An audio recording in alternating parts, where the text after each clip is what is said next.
For saying Flanagan. I think I said Flanagan, didn't I? You say whatever you like, just get it right. That's all. I'm sorry. I'm just so we were very excited pushed for time last night. I was trying to talk quickly. Well, no, everything's been on my mind lately. You know, patriotism, men and women. This is quite distracting, isn't it? Really. I'll be naked by the time we finish this bit. Yeah, men and women. This is my new series we're talking about. Yeah, straight away. Patriotism, midlife crisis. I don't know what all that's about. There's a lot of things. Loads on my mind. I'm a thinker. Yes. We can see we know as that. well, you know, especially the get-up. You either are a thinker or you're not. Yeah. But interestingly tonight, Micky, we are trying to answer some unexplained questions of ourselves, including why on earth are these seals doing this? I mean, take a look. They're swimming upside down. Well, if there are any questions that are troubling you at home, the great philosopher Micky here is on hand to answer them. We're doing this live a little bit later on, so don't be shy and send in whatever queries you've got. It could be anything like, are we alone in the universe? Why do we dream? Why do some men refuse to put the toilet seat down? That's what I want to know. Why don't women put it up? Oh, here we go. Do you know, to be honest, I do have a theory. If you buy one of those toilet seats that lowers itself slowly, you know those ones, as a man, you just want to watch it happen. So you just constantly push it and off it goes. Why do we have toilet seats? I'm happy with the porcelain area. Yeah, I feel the toilet seat squeezes the buttocks together. There you go. You see? It's happening right now. This is it. This is going to be an interesting show.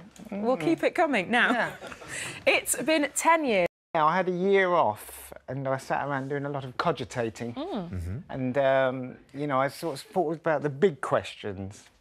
Yeah. And a lot of them sort of... Because I was sort of, you know, had nothing to do all day, that's where thinking begins. When you're not busy, you can think. Have time to... Which is why we all keep so busy all the time, so we don't have to think. So, you know, when you wake up in the morning, there's absolutely nothing to do. You know, my wife would give me a letter or something, I think, oh, there's 2 hours. I can kill there, meandering to the post office and back.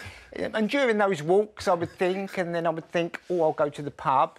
And then I'd have a pint and I'd think again, and then I'd get home. Well, my wife would say to me, what have you been doing? And I'd say, thinking. Yeah. So you've got a new series out of it, Micky, do you know what I mean? So it had to come out. It had to, you know, when it's all in there, where's it going to go? If not out to the people. Into a series. But why keep it to myself? Well, you've broken it up into different episodes, haven't you? So the first one, it's men and women.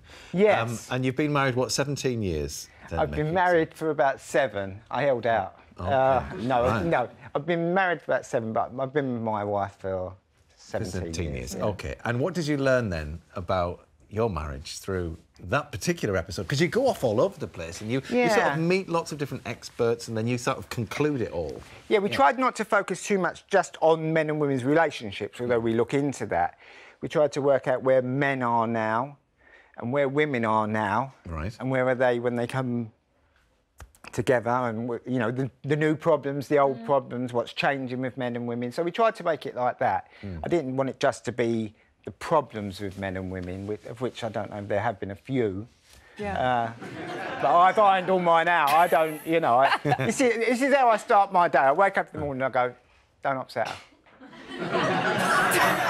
That's my opening thought. Don't upset her. And when I go to bed at night, I think, oh, I ain't upset her. And then I know I've had a nice day. But your research within this series, it's taken you to some pretty odd places, hasn't it? You've done some pretty crazy things, really. Yeah. Well, I like to throw myself into things, you know. I like to... If someone asked me to do something, I don't think, well, that'll make me appear to the general public. I just think, will it be funny? Will we learn anything? You know, so she wrapped me up and then she unwrapped me and I was about an inch slimmer all round. So it worked? Well, she just did the measurements looser on the first time and tighter on the next. This was all to do with the midlife crisis episode, where you know, we started to look at the midlife crisis is created by the sort of knowledge of your impending death, you know. And so what happens is you start thinking about dying. This is not my fears. This is Sigmund Freud and the Jungians. And so you start thinking about dying, then you start to re-evaluate your life and what you've achieved. Well, we've asked for questions, haven't we, Micky, obviously, this evening, and we've had a lot in. We have. We've got one from Debbie Irving, who said, where do all the odd socks go? They meet up with other odd socks. and become pairs. Yeah. Good answer, that. Gordon is asking this question. What if there were no hypothetical questions? Oh, dear. That's like when someone says, can you ask you a question? You have to go, well, you just have. Exactly. We've got Scott Greengrass who said, why do we snore? Why? To annoy our partners. Yes, I think that's why. Because they fall asleep before it? us. And so when we do eventually go off, we pay back. John's raging here. John from Edinburgh. Raging? Yeah, he is.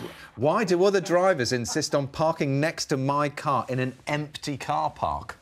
It's called being considerate.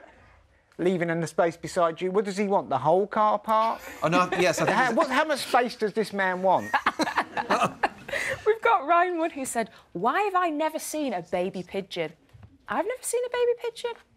Because they stay in their nest until they're fully grown. A bit like children now. Yeah. We don't leave till they're 33 or 34. Chris from Swanland is asking, how does a snowplough driver get to work? Oh, that's an old one. That's simple. He just calls in and says, I can't make it. If he's British, he just says, look, I know I'm supposed to be driving it, but I'll never get there. Finally, we've got for Tom Westlake. Who would win in a fight? What do you think, Mickey? Batman or Superman? I think Batman. Batman? Yeah. Fair enough. Yeah, there's no real debate there, is there, about that? That's one of those big questions, isn't it? It's maybe on Series 2. All the answers to your big questions here. That's it. Micky Flanagan, Thinking Aloud, starts Monday at 9 o'clock on Sky One. Now, Mickey's just the latest.